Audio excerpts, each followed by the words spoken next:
सभी दोस्तों को हाथ जोड़कर मेरी नमस्ते। और दो खबरें हैं आज की जो सबसे इम्पोर्टेंट हैं आपके लिए। और एक तो जो खबर है जो जींद के जो नरवाना अस्पताल में मतलब मोहित की हत्या कर दी गई है। मैं इसे हत्या इसलिए कहता हूं क्योंकि ये कोई गलती से हुई कोई मिस्टेक नहीं है या गलती से हुआ कोई ऐसी वारदात या ऐसी कोई घटना नहीं है जो बस हो गई हो। ये की गई है और इसकी चीजें, इसका सबूत मैं आपको थोड़ा सा देता हूं। जैसे आज ही की दो खबरें हैं जो आपके लिए बहुत इंपॉर्टेंट हैं, मतलब इतनी इंपॉर्टेंट कि आपकी बच्चों की जिंदगी इस चीज के ऊपर निर्भर करती है कि आप यहां से क्या स्टेप उठाते हैं। अभी अभी मैंने शेयर किया है, अभी मैं ये जो खबर है मैंने अभी ट्विटर पे मैंने शेयर की है और इसको अगर आप पढ़ेंगे तो मैं आपको बता देता हूं इसमें क्या लिखा हुआ है। जो चीजें सबसे इंपॉर्टेंट है, India okays Corbevax Covovax vaccines for emergency use. समझ गए आप? इमरजेंसी यूज के लिए किया है। अब इसकी जो सबसे इंपॉर्टेंट खबर है इसमें मैं ये बता रहा हूं, serum Institute of India's, Bharat के सीरम इंस्टीट्यूट ने ये बनाई है। तो आपको मैं दो चीजें बता दूं कि सीरम इंस्टीट्यूट आदर पूनावाला का है, और दूसरी चीज बता दूं कि सीरम इंस्टीट्यूट की मैन्युफैक्चरिंग, जो वैक्सीन मैन्युफैक्चर करता है सीरम इंस्टीट्यूट, उसमें बिल गेट्स की पार्टनरशिप है। तो इससे आप समझ सकते हैं कि सीरम इंस्टीट्यूट्स की ही दवाइयां सबसे ज्यादा क्यों बिक रही हैं और उसी को क्यों ऑथराइजेशन, उसी को क्यों अभी अप्रूवल मिली है। और अब उस अप्रूवल का मतलब समझिए, जो खबर है मैं टाइम्स ऑफ इंडिया की खबर बता रहा हूं, मैंने अपने ट्विटर पे भी शेयर किया है, फेसबुक पे नहीं कर पा रहा हूं क्योंकि 30 दिन के लिए बैन लगा हुआ है। तो सारे प्लेटफॉर्म मेरे बैन है। जो यूट्यूब वाला मेन जो चैनल था वो भी बैन है, तो अभी किसी और पे लगाऊंगा। आप भी अपने चैनल पे लगा सकते हैं, कोई वो नहीं है कि किसी चीज के लिए आपको परमिशन लेने की जरूरत है, तो कोई भी आदमी लगा सकता है डाउनलोड करके। दूसरा, इसके अंदर लिखा हुआ है Serum Institute of India Covovax and Biologicals Corbevax for restricted use in emergency situation. आप समझिए, इनको जो अप्रूवल मिली है, जो drug regulator of on Tuesday approved the 2 new Covid vaccine, दो वैक्सीन को अप्रूवल मिली है, that is Covovax and Corbevax. और दोनों के लिए जो इंपॉर्टेंट शब्द है मैं उस पर जोर दे रहा हूं, restricted use in emergency only. पहली बात तो ये। दूसरी बात, the regulator has also granted emergency use authorization EAU to molnupiravir।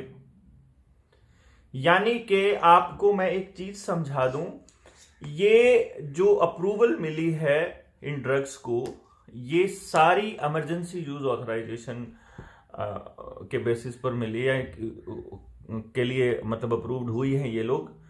और आज तक जितनी वैक्सीन्स बनी हैं वो सारी की सारी इमरजेंसी यूज ऑथराइजेशन के लिए ही अप्रूव्ड हुई हैं। तो यहां से आप समझ सकते हैं कि जो चीज इमरजेंसी के लिए इस्तेमाल होनी है वो चीज मास को दी जा रही है। जिस चीज के लॉन्ग टर्म इफेक्ट्स का डाटा अवेलेबल नहीं है वो चीज मास को दी जा रही है। जिस चीज के इंग्रेडिएंट्स का आज तक किसी ने खुलासा नहीं किया वो चीज मास को दी जा रही है। जिस चीज के साइंटिफिक फार्मूले को किस आदमी ने बनाया था इस बात का आज तक खुलासा नहीं हुआ, वरना उस साइंटिस्ट को क्रेडिट देने के लिए दिन रात एक कर देना चाहिए था मोदी जी को, या फिर सिर्फ मोदी जी ने ही इसका इन्वेंशन किया है। एक्चुअली जो इसके अंदर प्रोडक्ट्स हैं उनका जो पेटेंट है वो बिल गेट्स के नाम पे है और ये पहले से ही तैयार था। और जो इससे भी इंपॉर्टेंट खबर थी, इन्हीं के अंदर आगे जो चीज थी, जो एक खबर इसके 3-4 पैराग्राफ के बाद जो लिखा हुआ है, इसके अंदर महिमा डैटला जो बायोलॉजिकल ई मैनेजिंग डायरेक्टर है टाइम्स ऑफ इंडिया को बोला कि कॉर्बीवैक्स कौन सी है? Corbevax will be the most affordable and one of the safest vaccine.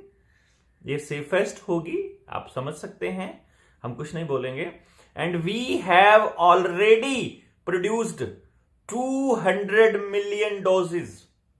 जिस प्रकार से आदर पूनावाला साहब ने पहले ही कहा था कि हमारे पास मार्च में ही 5 करोड़ डोज तैयार थी, ये मैडम कह रही है कि हमारे पास 2 करोड़ डोज अभी से तैयार पड़ी हैं।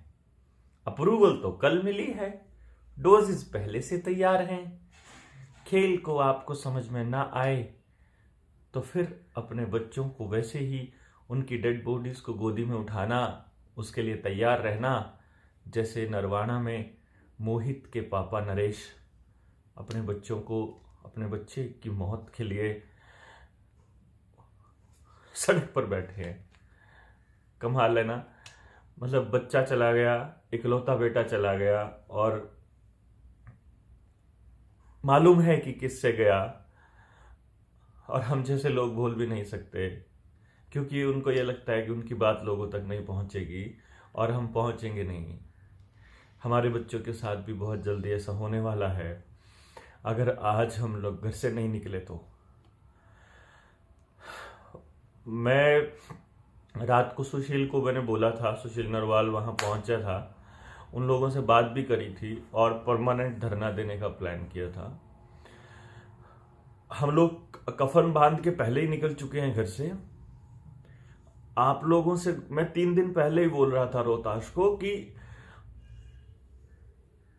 माँ बाप अपने बच्चों की लाशों को अपनी गोदी में उठाने वाले हैं आने वाले टाइम में, और हर बच्चे की मौत पे मुझे अपना बच्चा नजर आता है। आपको पता नहीं आता है कि नहीं आता है, लेकिन कलेजा फटने को आता है कि हमारी बच्चों का क्या होगा। जिसको नहीं पता है उसके लिए सिर्फ एक मौत है, पर जिसको इस पूरी कहानी का पता है वो चैन से नहीं रह सकता। और मेरी गुजारिश है, जितने लोग सॉलिडेरिटी में नरेश जी के साथ आ सकते हैं नरवाना पहुंचिए। मैं पहुंच रहा हूं और मैं ये सोच रहा हूं कि हम वहां तब तक रुकेंगे जब तक अनिल विज के खिलाफ एफआईआर नहीं हो जाती, क्योंकि उसके उस बयान के बाद उन बच्चों ने ये लेने शुरू किए थे। जिस नर्स ने उसको लगाया था उसके खिलाफ भी एफआईआर होगी, वहां के सीएमओ के खिलाफ भी एफआईआर होगी, डीसी के खिलाफ भी करेंगे, और अगर हमारी चली तो हम प्रधानमंत्री के खिलाफ भी चलेंगे, क्योंकि इसकी एडवर्टाइजमेंट वो कर रहे हैं। हमारे मोबाइल जो कंपनीज हैं वो भी इसकी एडवर्टाइजमेंट कर रही है, हमें तो उनके खिलाफ भी करना चाहिए। और यहां से जहां पे देखो यहां मुद्दा है, उसका फादर नरेश जी जो कहते हैं वो होगा, क्योंकि उनका सेटिस्फाई होना बहुत जरूरी है। हम क्या चाहते हैं इस बात से कोई फर्क नहीं पड़ता है यहां, क्योंकि बेटा उन्होंने खोया है। आने वाले वक्त में हम खोने वाले हैं, आप खोने वाले हो, सबके खोने वाले हैं। मानवता का सत्यानाश होने वाला है अगर आप आज सड़क पर नहीं उतरे तो। सब कुछ बर्बाद करने वाला है, सब कुछ।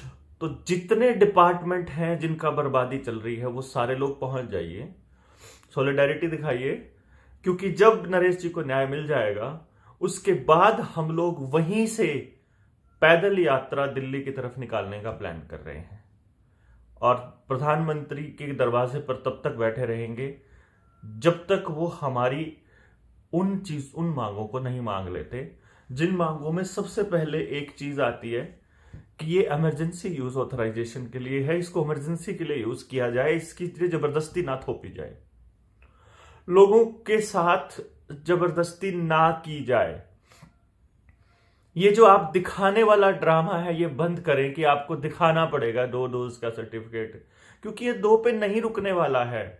ये 3 पे आएगा, ये 4 पे आएगा, फिर आपके हाथ में RFID चिप लगेगी, फिर आपके दिमाग में चिप लगेगी finally, and you will be controlled. Please इसको समझिए। क्रैच वाले, PTIs, गेस्ट टीचर्स, दूसरे टीचर्स, स्कूल जिन्होंने बचाने हैं, अस्पताल जिन्होंने बचाने हैं, अपने शुगर मिल जिन्होंने बचाने हैं, अपने गांव की जमीन जिसने बचानी है, अपने बच्चों के स्कूल बचाने हैं, अपने बच्चों की एजुकेशन के साथ उनका रोजगार बचाना है, उस बच्चे ने रोजगार लेने के लिए कि पेपर नहीं दे पाएगा, फॉर्म नहीं भर पाएगा, इसलिए लेने गया था वो। और ऐसे बहुत से लोग हैं। यहां तो वो उसके पापा इतने जागरूक थे कि वो उनके ऊपर एफआईआर करवाने के लिए अड़ गए, तो हम जैसे लोगों को वहां पहुंचने का मौका मिल गया। नहीं तो उनके घर जाकर के उनकी मौत पे हम बैठ के दुख बाहर कर रहे होते और वहां जाके लोगों को समझा रहे होते। क्या हुआ, अभी तक साइड इफेक्ट नहीं आने शुरू हुए हैं? इसका यह मतलब है कि आएंगे नहीं? अरे अभी तक तो इनकी रिसर्च ट्रायल भी पूरे नहीं हुए हैं मेरे दोस्तों। तो मैं जो बता रहा था, चाहे दिल्ली के गेस्ट टीचर हों, चाहे मध्य प्रदेश के हों, चाहे केरला के हो, चाहे महाराष्ट्र के हो, वहां पर वो स्टेट ट्रांसपोर्ट वाले, एसटी वाले कर रहे हैं। महाराष्ट्र के अंदर आंदोलन इतना लंबा चला हुआ है, पूरी दुनिया के अंदर आंदोलन चले हुए हैं, पूरे भारत में आंदोलन चले हुए हैं। मेरी गुजारिश है, जिस जिसको अपने लिए आवाज उठानी है वो पहुंचिए। हम नरवाना के बाद दिल्ली पहुंचने वाले हैं। हम मोदी जी के घर पे दस्तक देने वाले हैं। अपने बच्चों को ऐसे बर्बाद नहीं होने देंगे।